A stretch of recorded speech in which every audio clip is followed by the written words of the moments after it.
मेरी पत्नी को काम शुरू किए कुछ महीने हो गए थे और वह बहुत व्यस्त हो गई थी। हमारे बीच की नज़दीकी बिल्कुल कम हो गई थी। वह अब मुझसे बहुत कम बातें करने लगी थी। शाम को जब वह ऑफिस से आती तो बहुत थकी हुई नजर आती। उसका काम भी बढ़ गया था और अब वह मुझे पति का हक भी नहीं दे रही थी। धीरे धीरे मुझे चिड़चिड़ापन होने लगा। फिर एक दिन प्रिया अपनी ऑफिस की दोस्त अनु को घर लेकर आई। अनु खूबसूरत और जवान थी और उसे देखकर मेरी नजरें उस पर रह गईं। अनु बहुत बातूनी थी और आते ही मुझे हाय हेलो किया। प्रिया ने बताया कि अनु अगली कॉलोनी में घर देखने आई है। अनु ने वहां एक घर भाड़े पर लिया और वह अकेली ही रह रही थी। अनु का स्वभाव मुझे बहुत पसंद आया। उसके बाद से वह अक्सर ऑफिस के कामों के सिलसिले में घर आती रही। समय बीतने लगा और 1 महीने बाद प्रिया ने अपने ऑफिस के दोस्तों को एक पार्टी दी। प्रिया ने मुझे इसके बारे में कुछ बताया नहीं था, लेकिन अनु के जरिए मुझे पता चला। शाम को मैं भी प्रिया की पार्टी में पहुंचा। वहां पहुंचते ही मैंने देखा कि प्रिया बहुत शौकीन हो गई थी। वहां उसके कई दोस्त और सहकर्मी थे, लेकिन उसने मेरी उनसे कोई खास पहचान नहीं कराई। इसके बावजूद मुझे उसकी प्रतीक्षा पर बुरा नहीं लगा। पार्टी में अनु हमेशा मेरे आसपास रही। पार्टी के दौरान प्रिया की बॉस आई और उसने अपनी भाभी को गले लगाया। मुझे लगा कि मैं पुराने विचारों का हूं, इसलिए मैंने इतना ध्यान नहीं दिया। रात को घर आकर जब मैंने प्रिया से पार्टी के फोटो देखने के लिए कहा तो उसने अपना फोन लॉक कर लिया और सो गई। इसके बाद 2 दिनों में प्रिया का जन्मदिन आ रहा था। मैंने उसे खूबसूरत फूलों का गुलदस्ता देकर शुभकामनाएं दी और उसके लिए एक बर्थडे प्लान किया था। मैंने अनु को अपने घर बुलाया था ताकि वह घर की सजावट में मेरी मदद कर सके। प्रिया रात को 10 के गया वो आप तो सा बजे घर आई, जबकि मैं उसकी राह देख रहा था। मैंने उसके लिए बेडरूम में एक सुंदर ड्रेस रखी थी और कहा, आओ तैयार हो जाओ, हम केक कट करने वाले हैं। लेकिन उसने कहा, आज मैंने बहुत से केक काट लिए हैं और मैं थक गई हूँ, और वह कमरे में चली गई। कुछ देर बाद जब मैं कमरे में गया तो मैंने देखा कि वह सो गई थी। मैंने उसके लिए इतनी सजावट की और उसे इस बारे में कोई ध्यान नहीं था। मैं अपने कमरे से बाहर आया, न जाने क्या सोचकर मेरे चेहरे पर उदासी छा गई। उदासी को देखकर अनु ने समझ लिया कि मेरी पत्नी और मेरे बीच कुछ ठीक नहीं चल रहा है। अनु ने कहा, रोहन नाराज मत हो, आज तो सेलिब्रेशन होगा। चलो हम अपनी दोस्ती का सेलिब्रेशन करते हैं। मुझे नहीं पता था कि अनु के दिमाग में क्या चल रहा है। वह किचन में जाकर मेरे लिए केक लेकर आई जिस पर हैप्पी बर्थडे प्रिया लिखा था। उसने उस टैग को अलग करके उस पर रोहन अनु फ्रेंडशिप लिखा था। उसने मेरा हाथ पकड़कर वह केक काटा और उसकी आंखों में मेरे लिए कुछ अलग ही भावनाएं थीं।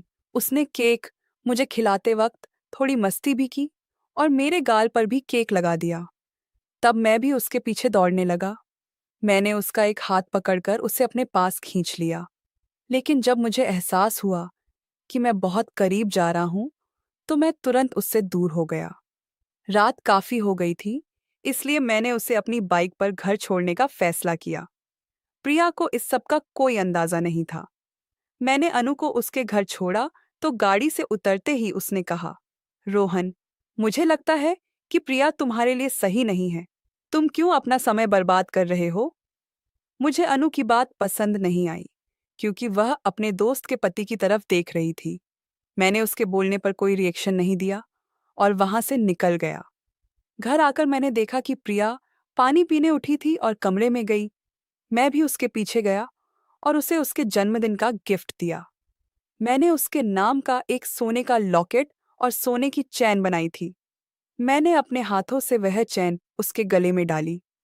उसके बाद मैंने उसके साथ थोड़ा समय बिताने की कोशिश की, लेकिन वह मुझसे दूर हो गई और बोली, आज मैं बहुत थक गई हूँ, बाद में बात करते हैं। और फिर वह सो गई।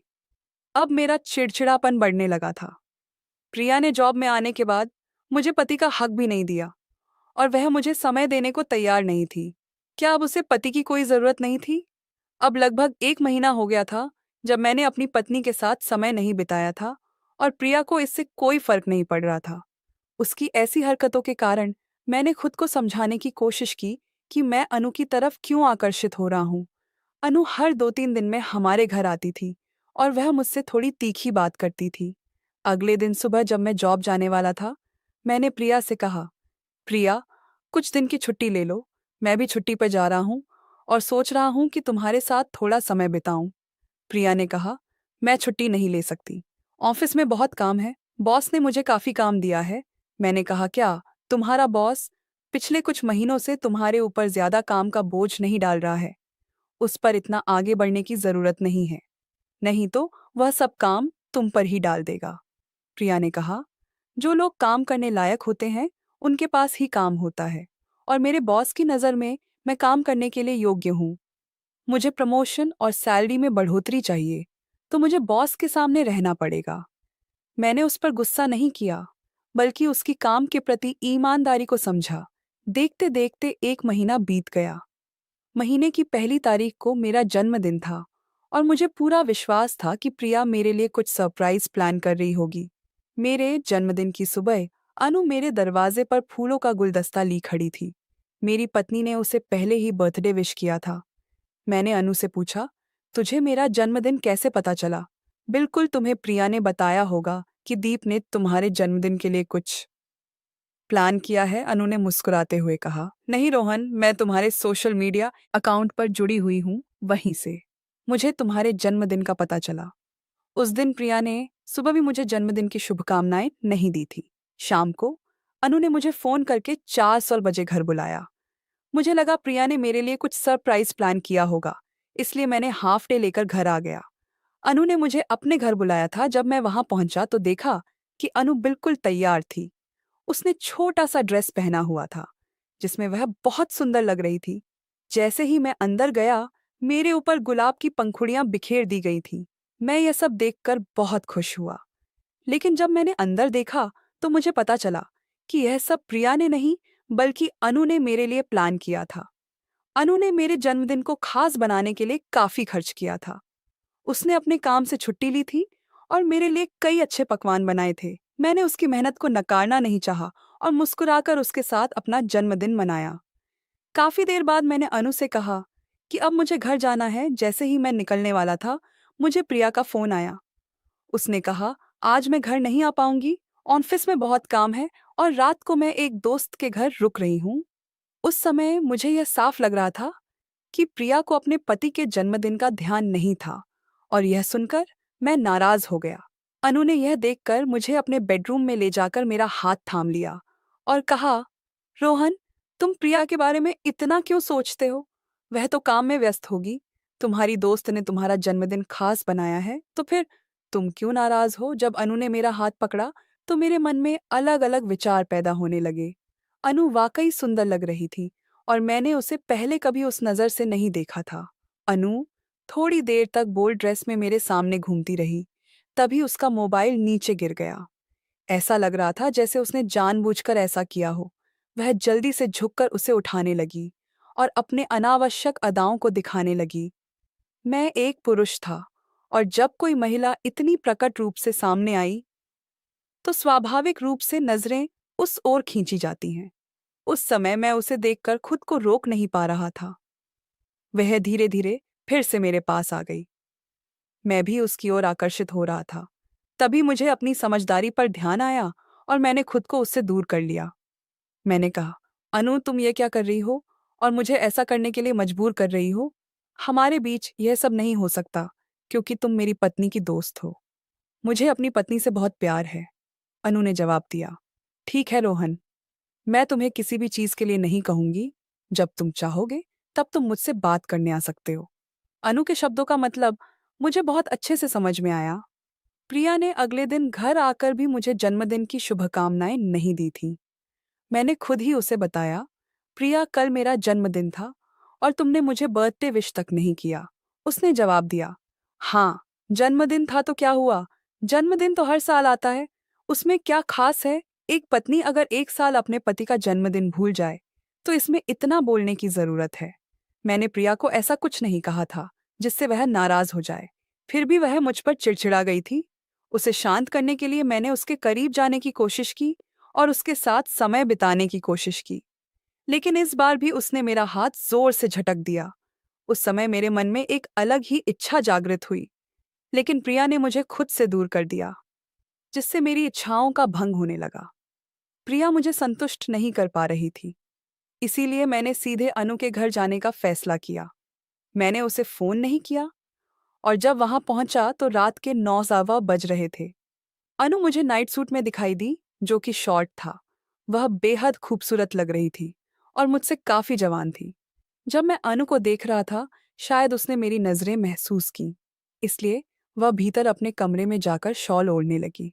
उसने कहा, मैं घर में अकेली रहती हूँ, इसलिए कभी कभी ऐसे कपड़े पहन लेती हूँ। आप अचानक आ गए, इसीलिए मुझे बदलने का मौका नहीं मिला। अनु बहुत शर्मा लग रही थी। उसने किचन में जाकर मेरे लिए पानी लाने की कोशिश की। तभी उसका पैर शॉल में फंस गया। शॉल उसके शरीर से फिसल गई और फिर से मेरी नजर अनु के ऊपर पड़ गई।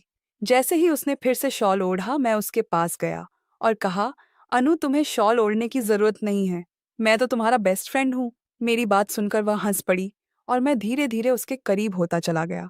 अनु को भी मेरी नजदीकी का एहसास था, क्योंकि उसने मुझे छूने से मना नहीं किया। दूसरे दिन मुझे अनु का फोन आया। उसने मुझे तुरंत ऑफिस में बुलाया। आज तक प्रिया मुझे अपने ऑफिस में ले जाने के लिए कभी राजी नहीं हुई थी। अनु ने कहा, रोहन, यह बहुत जरूरी है, ऑफिस में आओ। मैं तुरंत प्रिया के ऑफिस पहुंचा। अनु मुझे कॉन्फ्रेंस हॉल में ले गई। जैसे ही मैं वहां पहुंचा, मैंने प्रिया का एक ऐसा नजारा देखा जो मुझे बिल्कुल चौंका देने वाला था। कल रात जब मैं प्रिया के करीब गया था, तब उसने मुझे दूर ढकेल दिया था और इसी गुस्से में मैं अनु के पास गया था। अब मेरे मन ने अनु के साथ समय बिताने की अनुमति दी थी, लेकिन जैसे ही मैंने उसे छुआ, मुझे यह महसूस हुआ कि मैं प्रिया को धोखा दे रहा हूँ।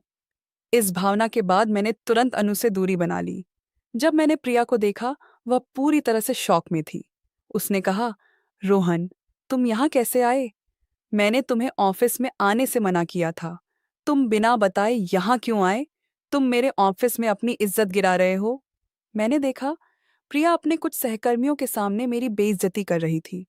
उसने अपने दोस्तों से कहा, मैं अपने पति को चप्पल की तरह समझती हूँ। उसकी मेरे सामने कोई वैल्यू नहीं है, क्योंकि वह मुझसे कम कमाता है। मुझे पहली ही नौकरी में उससे 10,000 ज्यादा पगार मिली है। मैं महीने में 300 कमाती हूँ, जबकि वह सिर्फ 20,000 कमाता है। तो उसकी मेरे सामने कोई इज्जत ही नहीं है। यह सब सुनकर मैंने कहा, प्रिया, एक बात याद रखो, जब हमारी शादी हुई थी, तब तुम सिर्फ 12वीं पास थी। मैंने तुम्हारी ग्रेजुएशन की फीस अपनी 20,000 सर की सैलरी से भरी थी। तुम ही मेरे खर्चे पर यहाँ नौकरी पाने में सफल हो पाई हो। कुछ दिनों से मैं तुम्हारे व्यवहार पर नजर रख रहा था और मैं नहीं जानता था कि तुम मेरे बारे में ऐसे सोचती हो। इसीलिए तुम मुझे पति का हक नहीं दे रही थी। ठीक है, कोई बात नहीं। आज के बाद इस पल से तुम मुझसे मुक्त हो। तुम्हारे स्टेटस में ना होने वाले इंसान के साथ तुम्हें यहाँ रहने की जरूरत नहीं है। आज मैं तुम्हें हमारे रिश्ते से मुक्त कर रहा हूँ। पिछले कुछ दिनों से मुझे तुम्हें एक खुशखबरी देनी थी। यह मेरे लिए खुशखबरी है, लेकिन तुम्हारे लिए बुरी खबर है। सुनो, 1 महीने पहले मेरा प्रमोशन हुआ है और मुझे मैनेजर का पद मिला है। और हाँ, मेरा सैलरी 20,000 से बढ़कर 70,000 हो गया है। इतना ही नहीं, कंपनी ने मुझे रहने के लिए एक लग्जरी फ्लैट भी दिया है। लेकिन तुम्हारा दुर्भाग्य ये है कि अब इन सब की मालिक तुम नहीं हो, बल्कि अनु होगी। जब प्रिया ने मेरा प्रमोशन सुना, तो वह मेरे पैरों में गिरकर माफी मांगने लगी। उसने कहा, रोहन, मैं तुम्हारी पत्नी हूँ, तो क्या मेरे पास तुम्हारे ऊपर हक नहीं होना चाहिए? अनु हमारे बीच में नहीं आ सकती। प्रिया हमेशा पैसों को प्राथमिकता देती थी, जबकि अनु अपने लोगों के लिए हमेशा खड़ी रहती थी।